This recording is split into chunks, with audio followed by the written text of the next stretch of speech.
तो अवकलन के जो सूत्र आपको बताए गए हैं उन्हीं सूत्रों का प्रयोग करते हुए स्पष्ट एवं अस्पष्ट फलन का अवकलज कैसे ज्ञात करेंगे। यहाँ पर सबसे पहले यह जान लेना आवश्यक है स्पष्ट एवं अस्पष्ट फलन क्या होते हैं। अभी तक हमें जो फलन मिल रहे थे चाहे वो x वेरिएबल में थे या किसी एनोदर वेरिएबल में थे, तो हमने फलन का नाम y या फंक्शन ऑफ x जो भी रखा था। यहाँ पर हमें एक समीकरण प्राप्त होगा द्विचरीय, जिसमें दो चर राशि x और y अंतर्विष्ट होंगी। तो या तो x y का फलन होगा या y x का फलन होगा।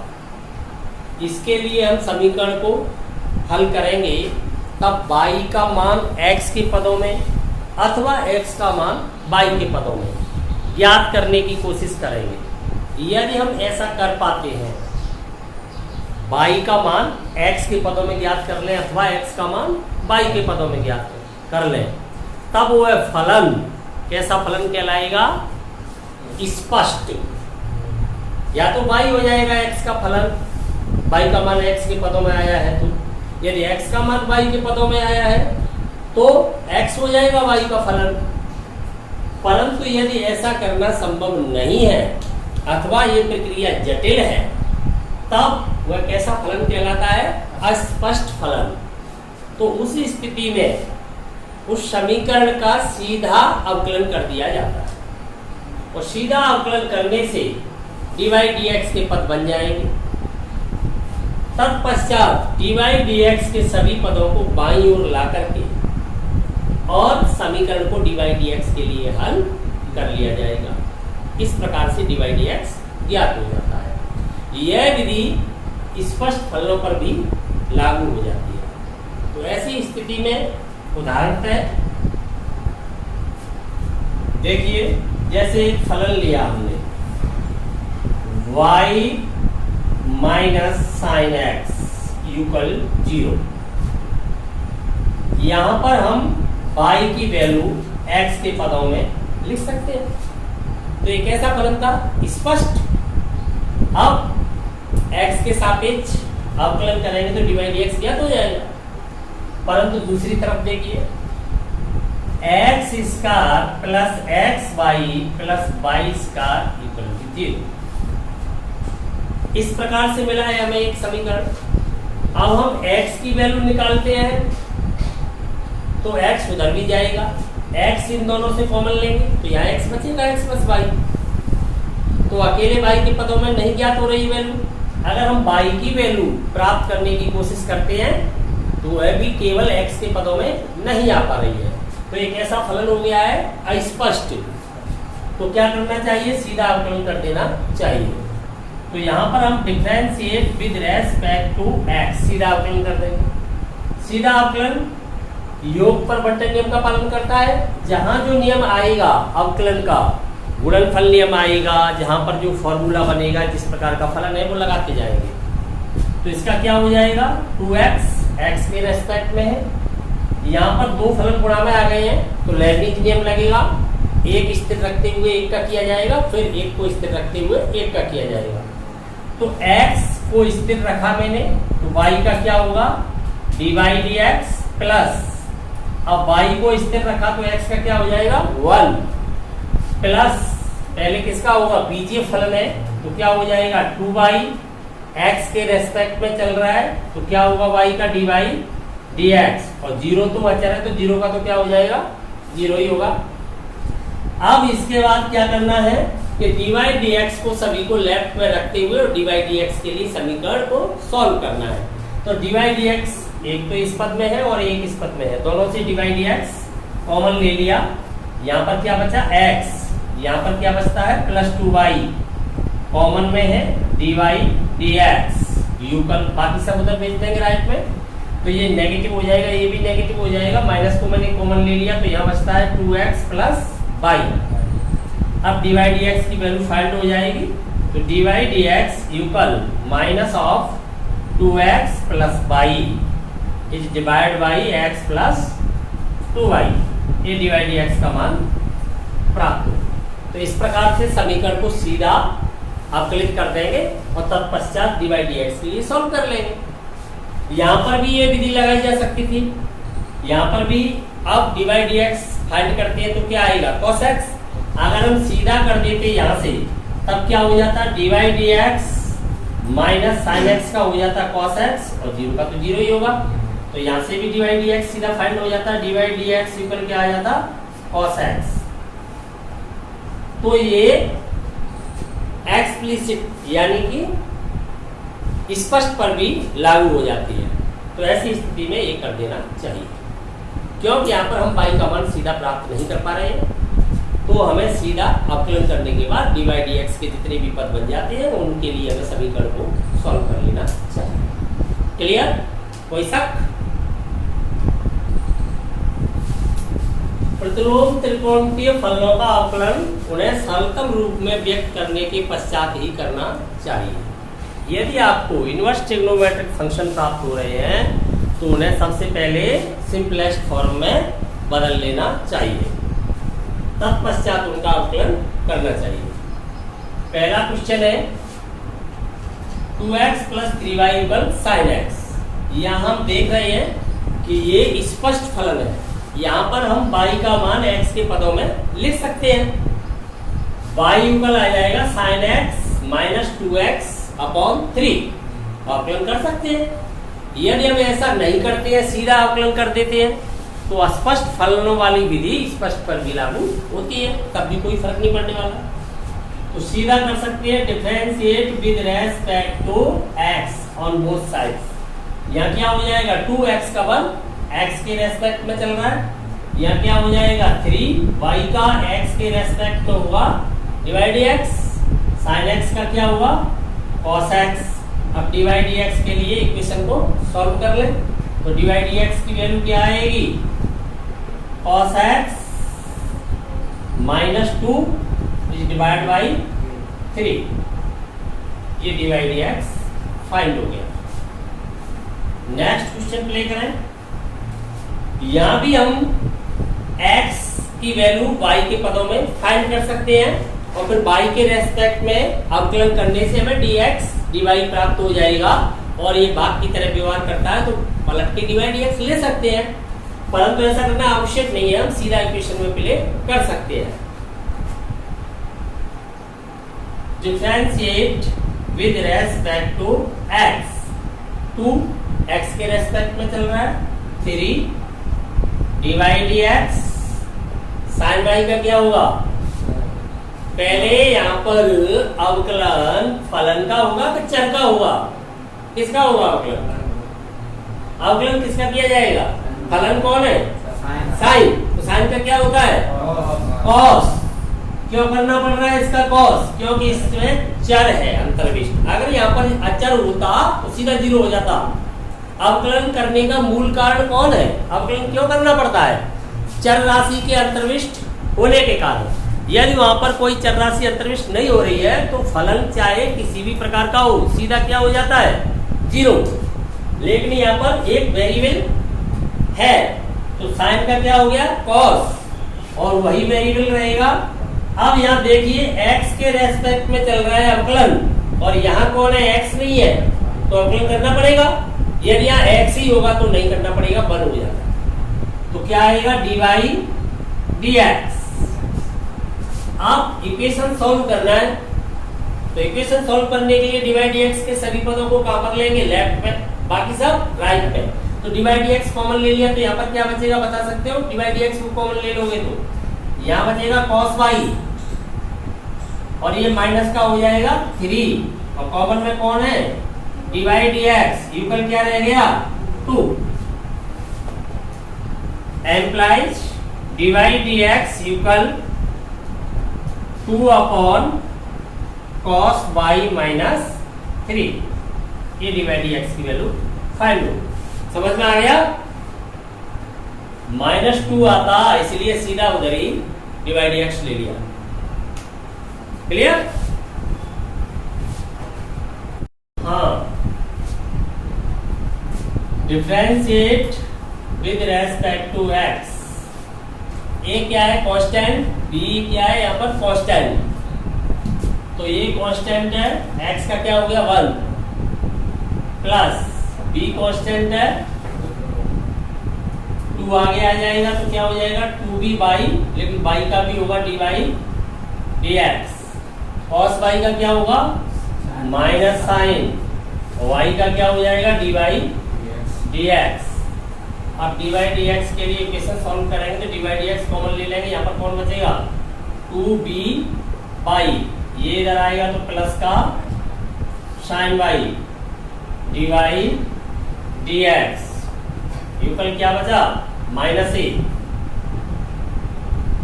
Employees dy dx equal minus a upon 2b by plus sine y, ये आपको dy dx फाइंड हो।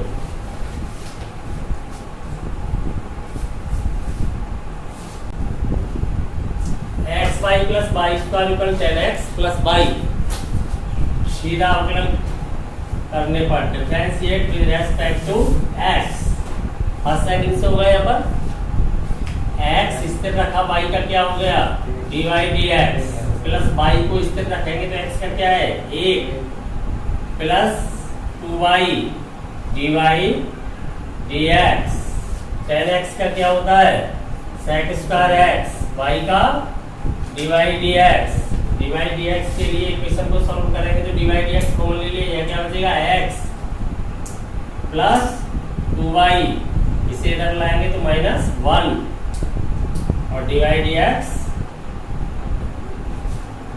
युगल ये नेगेटिव हो जाएगा उधर sec स्क्वायर x, y इधर भेजेंगे तो minus y, implies dy dx equal sec square x minus y upon x plus 2y minus 1। Next question ले लो, differentiate with respect to x, 2x plus x y का हो गया dy dx plus y x का हो गया 1 plus 2y dy dx, ये constant है इसका हो गया 0। अब dy dx के लिए सॉल्व करेंगे, यहाँ क्या आ गया x plus 2y dy dx, उधर भेजेंगे नेगेटिव हो जाएंगे, minus of 2x plus y implied dy dx equal, ये इसके डिवाइड में चला जाएगा तो minus of 2x plus y divide by x plus 2y, ये फाइंड हो। क्लियर?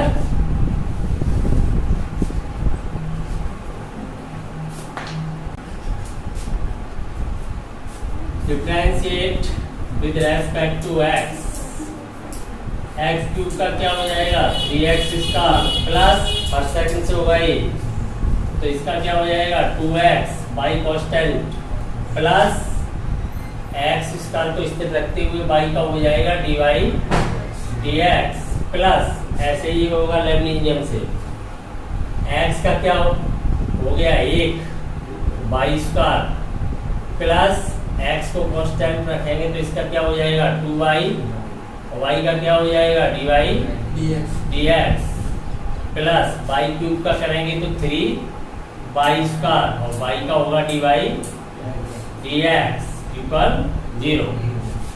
अब dy dx के लिए इक्वेशन सॉल्व करेंगे तो dy dx के सभी पदों से dy dx कॉमन ले लेंगे, यहाँ क्या बचेगा x square plus 2xy plus 3y square, क्या बचा 3y स्क्वायर dy dx, बाकी सभी पदों को उधर भेज देंगे, नेगेटिव हो जाएंगे, माइनस को मैंने कॉमन ले लिया तो यहाँ पर बचा 3x square plus 2xy plus y square implies dy dx equal, ये डिवाइड में चला जाएगा तो ये प्राप्त होगा 3x square plus 2xy plus y square divide by x square plus 2x y plus 3y square कैसा है नेगेटिव।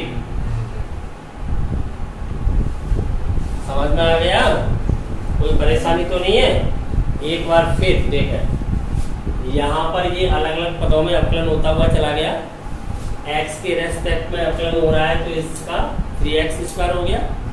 यहाँ पर मल्टीप्लाई, इसको इस तरह रखें, इसका अवकलन करें, और जब इसका अवकलन करें तब उसको इस तरह रखें। तो इसका हमने अवकलन किया है तो y को इस तरह रखा है, प्लस फिर हमने y का अवकलन किया है, x स्क्वायर को इस तरह रखा है तो y का क्या हो गया डिवाइड x, इसका हो गया। इसी प्रकार से इसका होगा, तो हमने x का अवकलन किया है तो क्या आया है 1, y स्क्वायर हो गया, या मल्टीप्लाई में कौन है 1, फिर x को इस तरह रखा, y स्क्वायर का क्या हो गया 2y और डिवाइड x, प्लस पहले होगा पावर आगे आ गई, एक कम हो गई 3y स्क्वायर और y का हो गया डिवाइड x। अब डिवाइड x के जितने भी पद है सभी से डिवाइड x को कॉमन ले लो, तो ये बचा। उधर सबको भेजेंगे तो नेगेटिव हो गए, माइनस को मैंने कॉमन ले लिया और डिवाइड x निकल लिए इसके डिवाइड में चला। कोई दिक्कत? ठीक, हाँ, differentiate with respect to x sine square by किस प्रकार का फलन है, बीजीय एल्जेब्रिक फंक्शन है, तो x की पावर n से होगा पहले, इसका हो रहा है पावर का, पावर आगे आ गई, एक पावर कम हो गई, साइन बाई किसके रेस्पेक्ट में कर रहे थे हम अवकलन, x के रेस्पेक्ट में, और जिसका हमने पावर का किया है वहाँ x नहीं है, कौन है साइन बाई, वहाँ कौन मिला है साइन बाई, तो करना पड़ेगा उसका। यदि जिसके रेस्पेक्ट में कर रही होती है वही होता आधार में तो बंद हो जाता, तो करना पड़ेगा, तो into d d x of किसका करना पड़ेगा साइन बाई, क्लियर। इसी प्रकार से कॉस का करेंगे यहाँ पर, तो कॉस का क्या होगा माइनस साइन, तो minus sine of x y, लेकिन x के रेस्पेक्ट में कर रहे हैं और cos के अंदर कौन है यहाँ पर एक्स वाई, तो फिर एक्स वाई का करना पड़ेगा, तो into d d x of x y, इधर कांस्टेंट है कि क्या हो जाएगा 0, एम्प्लाइज टू साइन वाई, ध्यान से समझे आप कैसा फलन है त्रिकोणमितीय, तो अवकलन किसका करोगे साइन वाई का करोगे या साइन का करोगे, साइन का, साइन का क्या होता है कॉस, जो एंगल वो आएगा एक्स के रेस्पेक्ट में हो रहा है, एनोदर एंगल है कोई अलग है तो करना पड़ेगा उसका, तो इनटू वाई का क्या हो जाएगा डिवाइड एक्स, क्लियर। यहाँ पर minus sine of x y, यहाँ ध्यान देना फर्स्ट सेकंड से होगा, x को स्थिर रखूंगा तब y का, y को स्थिर रखा जाएगा तब x का, तो x को स्थिर रखा तो y का क्या हो जाएगा dy dx, प्लस y को स्थिर रखेंगे तो x का क्या हो जाएगा 1 इक्वल 0। अब dy dx को कॉमन ले रहा हूं मैं, तो dy dx वाला एक तो ये टर्म है और एक dy dx वाला ये है।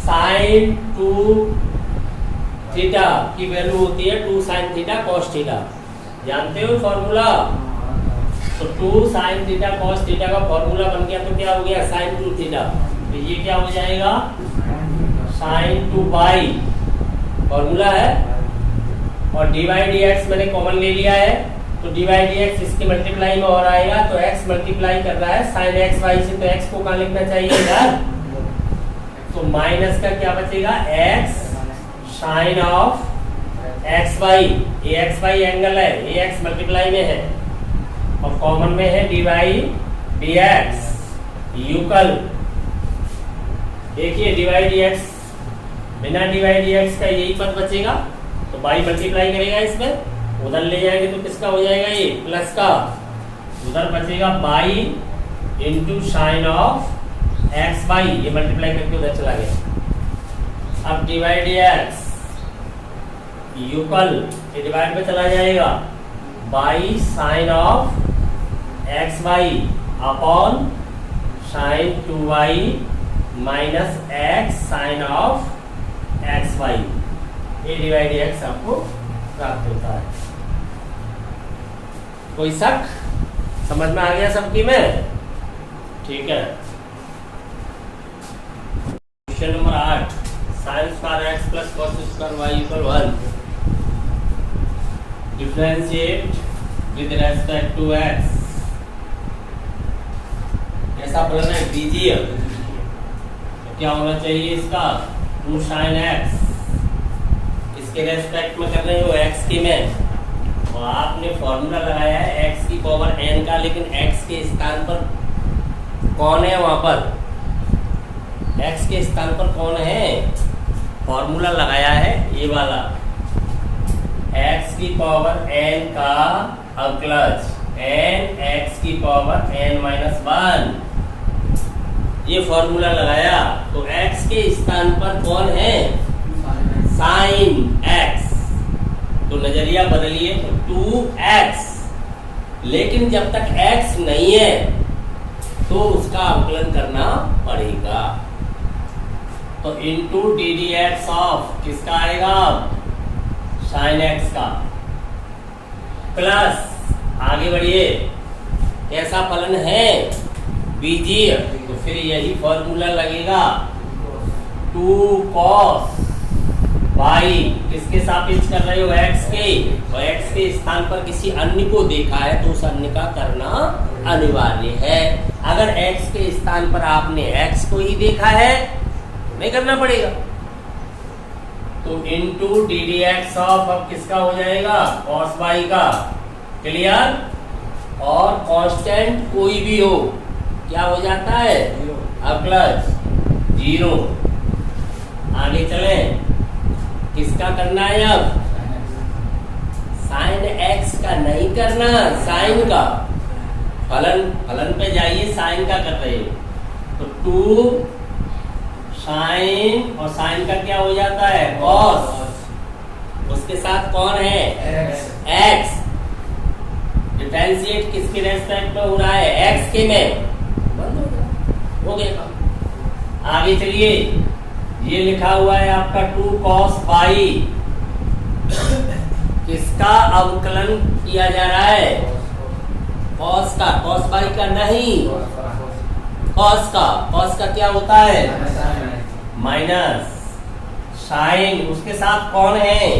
वाई, किसके रेस्पेक्ट में कर रहे हो? x के में, तो करना पड़ेगा। अगर x ही होता तो नहीं करना पड़ता। तो इंटू डी डी एक्स करना पड़ेगा किसका? y का। यूकल क्या चल रहा है? 0। एक फॉर्मूला आपको आता है 2 साइन थीटा कॉस थीटा का, आता है? मैं लिख देता हूँ, नहीं आता है तो त्रिकोणमितीय सूत्र है ये, 2 sine theta cos theta equal होता है साइन 2 थीटा। तो यहाँ पर थीटा नहीं है, कौन है? x, और यहाँ पर कौन है? y। तो बताइए क्या हो जाएगा? ये साइन 2x, और ये क्या हो जाएगा? साइन 2y, और मल्टीप्लाई में कौन चल रहा है? dy dx equal 0। तुम्हें क्या प्राप्त करना है? dy dx। तो क्या करना चाहिए? ट्रांसफर कर देना चाहिए। तो इसको उधर ट्रांसफर कर देता हूँ, तो क्या बचेगा? या सीधा समझ पा रहे हो? लिख दो dy dx। क्षमता में आ रहा है तो लिख सकते हो। आ रहा है क्षमता में कि नहीं आ रहा है? आ रहा है तो बताओ क्या प्राप्त होगा? Sign 2x upon sine 2y। 10 नहीं बन सकता, क्यों? क्योंकि एंगल समान नहीं है। Sine 2x upon sine 2y। क्या दिक्कत हो गई? 10 नहीं बन सकता। 10 तब बनता तब साइन बटे कॉस होता है, तो दोनों ही साइन है पहली बात, और इनके कोण भी समान है। तो ऐसा मत कर देना कि लेफ्ट कर दो, एंगल समान होते तब हो जाता 1। समझ में आ गया? किसी प्रकार का भी कहीं भी शक नहीं होना चाहिए। अगर जरा भी शक रह गया तो समझ लीजिए गणित आपको वहीं से तोड़ देगा। गणित का एक ही सिद्धांत है कि गणित से सरल सब्जेक्ट कोई है नहीं, गणित से कठिन सब्जेक्ट कोई है नहीं। फिर दोनों बातें क्यों कह दी हमने? दोनों बातें इसलिए कह दी कि यदि आपका गणित क्लियर चल रहा है, कहीं भी आपको संदेह नहीं है, हर स्टेप आपकी समझ में आ रहा है, जो हम आपको समझाना चाहते हैं वो आपकी समझ में आ रहा है, माध्यम चाहे लिखित है या तो मैं यहाँ लिख रहा हूं तो उसे देखकर समझ में आ रहा है या जो बोल रहा हूं, दो माध्यम है, एक तो लिखित और एक आप सुन रहे हो। तो दोनों से ही जो भी मैं बोल रहा हूं शब्द का मतलब तुम समझ पा रहे हो, तब तो गणित सरल है। लेकिन मतलब तो समझ नहीं पा रहे, यहाँ जो लिखा हुआ है उसे आप रट लेते हो तो समझ लीजिए आप गणित में कमजोर हो गए। आपने रट लिया, इसका अवकलन करने पर यह प्राप्त होता है, लेकिन आपको पता नहीं है कि ये किस प्रकार का फलन है, कौन सा फॉर्मूला लगाया है, तो आप वही कमजोर बन जाओगे। तो सबसे पहले पहचान करें। जब तक आप पहचान नहीं कर पाओगे कि फलन किस प्रकार का है, तब तक आप उचित सूत्र का प्रयोग नहीं कर सकते। केवल और केवल आपको 16 सूत्र दिए गए हैं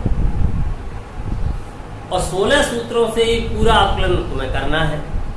लेकिन क्या वो सूत्र तुम्हें आते हैं?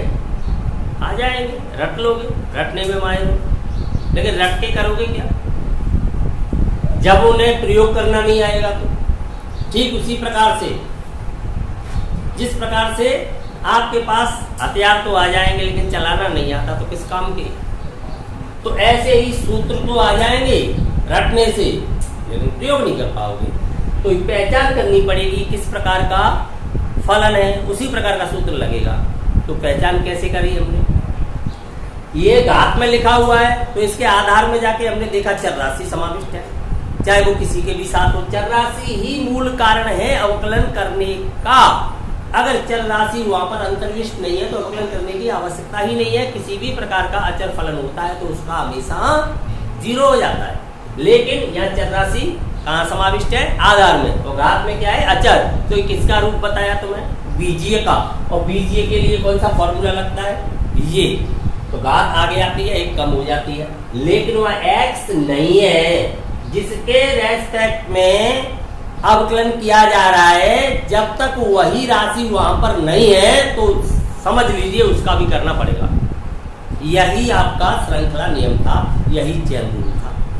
तो देखिए यहाँ पर उसका भी करना पड़ा। उसी नियम से इसका हो गया, यहाँ कांस्टेंट था तो 0 हो गया।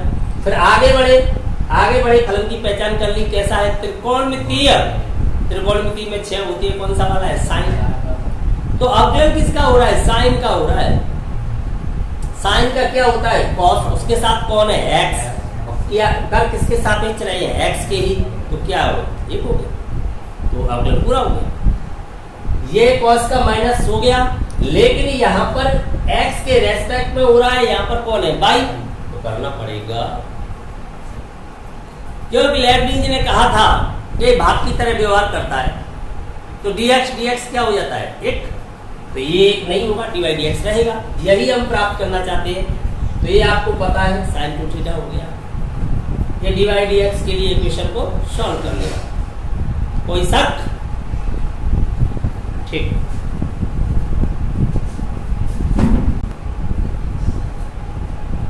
कैसा फलन है?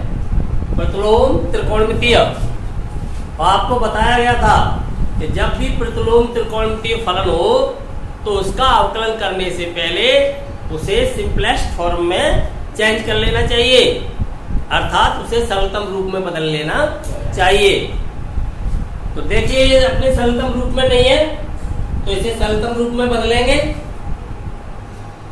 तो प्रतिलोम त्रिकोणमितीय फलनों के अंतर्गत दूसरी एक्सरसाइज में आपको सरलतम रूप में बदलना सिखाया गया था। तो अगर आपको वो फॉर्मूला याद है तो सीधा लिखा जा सकता है। आपको ध्यान होना चाहिए, x इक्वल क्या रखा जाएगा? tan θ। और tan थीटा रखने से क्या बन जाएगा 2 tan theta upon 1 plus tan square theta. इसका फॉर्मूला हो जाएगा sin 2 थीटा का। sin इनवर्स से sin क्या हो जाएगा लेफ्ट हो गया 2 थीटा, थीटा की वैल्यू रिप्लेस की जाएगी तो 2 tan इनवर्स x। इसका फॉर्मूला हो गया 2 tan inverse x।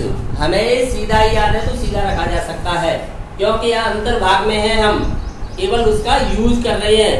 Main platform पे तो अवकलन आ रहा है, तो सीधा लिख सकते हैं हम। फॉर्मूला याद है तो सीधा लिख सकते हैं y equal to tan inverse x। यहाँ बताना पड़ेगा since we know that sin inverse 2x upon 1 plus x square equal क्या होता है 2 tan इनवर्स x। ये फॉर्मूला है, सीधा हमने लगा दिया इसे, ये सिंपलेस्ट फॉर्म में आ गया। अब डिफरेंशिएट कर दिया जाएगा, differentiate with respect to x ddx of y। 2 constant है, जानते हो क्या होता है इसका tan इनवर्स x का 1 अपॉन 1 प्लस x स्क्वायर। ये आपको फाइंड हो गया, क्लियर।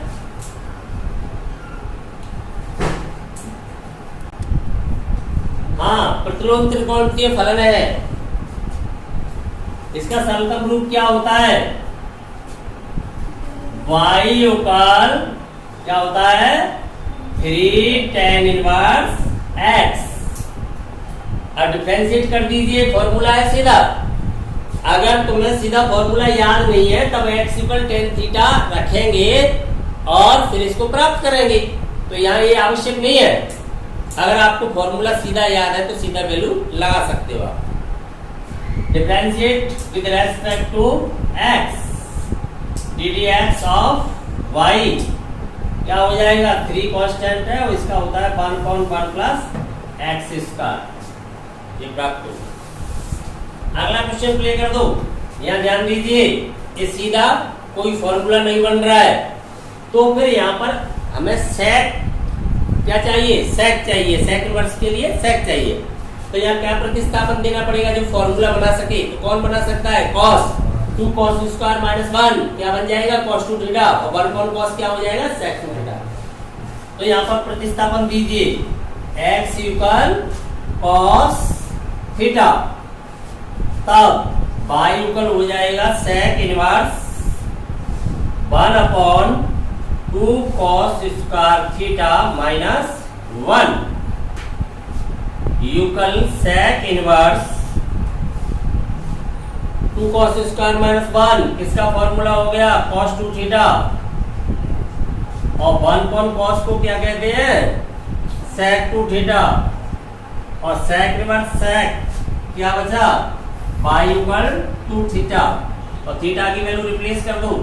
तो थीटा की वैल्यू क्या है cos inverse x 2 cos inverse x। अब डिफरेंशिएट करोगे तो cos इनवर्स x का क्या होता है नेगेटिव हो जाता है minus 1 upon under root 1 minus x square. That's all. कोई शक? हाँ 2 चल रहा है ना, ये 2 चल रहा है, तो क्या आ गया minus 2 upon under root 1 minus x square. समझ में आ गया पूरी तरह से? कहीं भी किंचित मात्र भी संदेह हो तो तुरंत पूछना चाहिए।